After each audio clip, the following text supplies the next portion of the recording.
She wanted an open relationship with her best friend, but I left instead. Now she's shocked. My girlfriend and her best friend have been friends for almost their entire adult lives, and they've had threesomes with previous partners on both their sides. Now, I didn't know this until recently, as my girlfriend mentioned this about a week or so before she asked me if I wanted one. This may be where I messed up, but my immediate answer was, no, I'm never doing that. I'm very monogamous, and I'll be honest, the idea of being shared or sharing simply grosses me out. I don't think it's morally wrong or anything, but it's just not for me. Apparently, my girlfriend told her best friend, and now the best friend is offended. My girlfriend says I should apologize to her, but I don't think I did anything wrong here. Maybe I could have used better words, but it's not like the best friend heard me. There's no consensus on whether I'm the a-hole, but top comments were, not the a-hole. Update post, March 11th, 2024. 2 days later, hello everyone! I figured I should post an update after all the advice you gave me. So, to start off, I had a talk with my girlfriend and cleared some things up.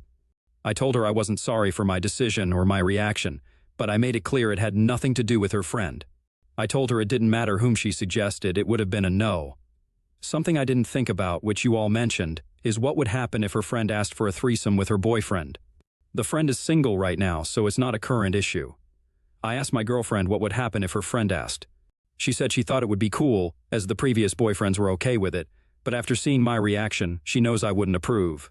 She then asked me why I didn't want a threesome with 2 women. I told her I don't like the idea of having sex with anyone but her. I asked if she needed to have a threesome to be satisfied. She tried to dodge the question and said, I mean, they're just fun, you know, and it's become a habit by now. I told her it was a yes or no question. She still wouldn't give me a straight answer, so I decided that our sexual needs are just too different and broke up with her. I'm sad that out of everything that could cause a breakup, this was it, me not wanting to have sex with someone other than my girlfriend. Also, to answer some of the comments, no, the friend wasn't ugly. Here are some relevant comments. First up, when telling a story like this, people will want to know what your girlfriend's reaction was when you broke up with her. The LP replied, she was upset and confused. She said, that makes no sense for a guy to turn down sex with 2 girls and even less sense to break up over it. More from the op, I'm a demisexual. I think that's the term. I only feel sexually attracted to people I have an emotional connection with. Do you avoid relationships with other women altogether then? No. See, even if I become attracted to another woman, that doesn't mean I'm going to pursue anything. I mean, non-demis still get attracted to strangers at the bar or something. That doesn't mean they're going to cheat on their spouse. You're not the a-hole here at all, OP. Who knew that saying no to a threesome could lead to a breakup? But hey, as they say, different strokes for different folks. And if those strokes involve sticking to one partner at a time, then more power to you, OP. Here's to hoping your next relationship comes with a lot fewer threesomes and a lot more understanding. Kudos to you, OP, for showing us all that sometimes it's better to be alone than to compromise your values. Who needs love when you've got principles, right? What do you think? Was OP right to break up with his girlfriend? Up next, OP grapples with the consequence of infidelity and the fallout of confessing to a failing marriage. I, 38, female, had an affair with my coworker, 44, male. First off, I apologize if I'm doing this wrong, first-time poster. I think I did the flare thing right. Anyway, I, 38, female, and my spouse, 42, male, have been married for 10 years. Unfortunately, our sex life hasn't been very good for a while now. I've tried talking to address the lack of affection, but there has been no improvement. This caused a lot of issues. We get along, but I felt unsatisfied and even resentful. Basic affection was almost non-existent, and if we did have sex, it was just about him getting off. I have a coworker, 44, male, who started lightly flirting last year. We would talk a bit in passing, and talking turned into flirting. But eventually, we crossed the line in January. From there, it was an on and off affair. Obviously, this wasn't the right thing to do. I told the coworker it was over last week, and I'm now working on fixing my marriage, reconciling, and moving forward. It's a terrifying feeling, but necessary. I guess I just wanted to let this out. I didn't want to make this too long, but I'll answer whatever questions are asked. And of course, there's a question. It goes like this. Have you given your spouse agency? Is he aware you've cheated? Relationship problems are 50-50ths, but affairs are not. That's 100% on you and you alone. A dead bedroom is a reason to leave if talking about it does not change anything. There's no justified excuse for cheating. First of all, stop making excuses and just try to act nonchalant about it. What you're doing is wrecking someone's life. If you're having intimacy problems, you have to talk to your spouse about it and work it out between the two of you. Don't bring in a third who will scratch your itch. Update, my 38 female confession couldn't have gone any worse.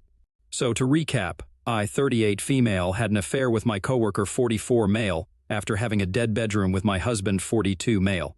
This had been going on for about 4 years. We felt like roommates, no affection, rarely any sex, and it was just about him getting off. I cried, begged for him to come to counseling, and tried fixing it any way I could. He brushed it off. Then I started an affair that's been going on throughout this year. No, I'm not excusing what I've done, just giving context to the road traveled. So I decided to tell my husband. I accepted the fact that my marriage won't improve, that I just had false hope, and it would be best to let him know what I've done and accept that divorce is most likely the next step. I wrote 2 letters, one that would be very detailed and one that would skim over the details. I planned on letting him choose which one he wanted, as suggested by others. This didn't go as planned at all. I told him I needed to talk to him, that it was important. He said, "Okay, in a minute." He was tinkering with his motorcycle. I didn't want to push because I was really nervous, but when he was done, he was in the living room watching TV. I approached and told him we needed to talk. He said, "What do you want?" "I'm watching TV." I told him it's important. He said, "Can it wait?" I walked off. An hour goes by and I go downstairs and he's gone. I call him and ask where he was. He said he went to his friend's house. I said, "Why would you just leave when I said we needed to talk?" He said, "Geez, relax, we can talk later." I hung up and started packing. I've been brushed off so many times during our marriage and I'm done with it. I called my best friend, who knew everything, and had even tried talking to him for me a few times about the neglect I felt.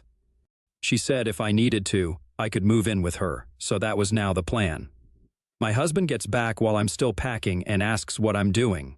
I said, "I'm leaving." He said, "What the hell is your problem?" This is when I lost it. Again, not saying this is okay, but this shows the amount of anger and resentment that I have. I didn't realize just how much resentment I had built up. I don't yell, but I began yelling at the top of my voice. "I'm effing done. I'm done being your effing roommate. I'm done begging you to show affection. I'm done begging to talk to you. I'm done trying to fix things by myself. Geez, you're so dramatic. Heaven forbid I can relax for a bit. All you do is relax. That's fine, don't worry about it. I'm not bugging you anymore." God, what is it? Don't worry about it, you never worried about it.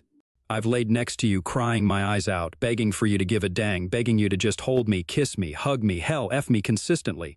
I've begged you to come to counseling or do anything that would show I'm not in this alone. Oh, here we go, boo-hoo. If you're so unhappy, how about you find someone else to screw around with? I have. What, since January? Are you serious? Oh, now you care? Now that someone else has been doing what you were supposed to be doing now. You care? The screaming match continued, and I showed him the letters that I had written, but I just said bluntly what I had been doing. Again, I never yell, but I lost it. This was years of frustration triggered by being brushed off yet again. My best friend showed up while we were still arguing, grabbed my bags, and left. I was still going off in the car the entire ride. When we got to her place, I fell to my knees and started screaming, "This isn't what I wanted," over and over. I just completely broke because this really isn't what I wanted. I was so beyond happy when we got married. We were so in love. I don't know why it changed, and at this point it didn't matter. It was dead, and I helped kill it.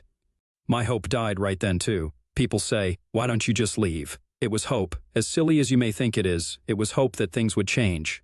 Even when you know it's unrealistic, you make yourself believe that maybe things can get back to where they were. I always felt guilty, but also always felt neglected, brushed aside, and pushed away. This made me angrier than I realized. My best friend just held me and tried to calm me down. I napped. I was so exhausted emotionally. I felt sick and nervous about the argument, but there's no coming back from that. I went back this morning to grab the rest of my stuff. He made some sly comments, which I ignored. I just told him I would be staying with my friend permanently but would continue paying my half of the bills until things are settled. It would be unfair to leave him to pay everything. He said, "You're probably going to be staying with some guy." I just responded with, "Whatever, bye." The reality is that I should have left a long time ago. Instead, I stayed and became something I never wanted to be. But again, saying just leave is so easy until it's you in that situation. This was supposed to be forever, but nope. So yeah, that's my update. I apologize if this is long or unclear or anything. Also, I apologize if this is triggering, but again, it just goes to show how bad things got. This is my reality. And now for some community feedback. First up, OP. I get how leaving rather than cheating is easier. Most cheating is just the easier path, if we're being honest with ourselves. Said than done though, millions of people do it every year. But it would be easier to be sympathetic if your affair partner wasn't married. Even separated, he is still married. You've got yourself a real crap show on your hands now, and pretty much everyone involved is crappy or has done crappy things. But we are all responsible for our actions, and you choosing to have an affair with a married man, separated or not, is a serious lapse in judgment and character. I hope you choose your path forward with more consideration. I also wish you luck because, at the very least, now that the crap is exposed, you can all move towards being better people. Next comment, not. Saying what you did was right, but telling your significant other you need to talk and then being blown off means they don't care about you. You're both better off without one another. Try to move on and let him do the same. One more comment, here's my problem. I know you said it was easier said than done, but the same confrontation you had with your confession is the same confrontation you should have had before you cheated. Easier said than done is a cop-out. You just did it, and now you have the cheater label for the rest of your life, and he will let everyone know you left him for another man.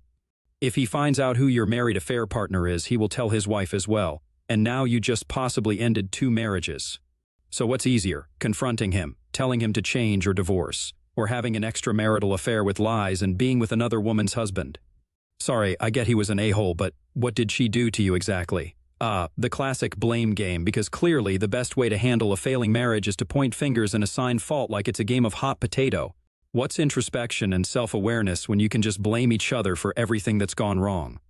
Who knew that "till death do us part" actually meant till someone else comes along?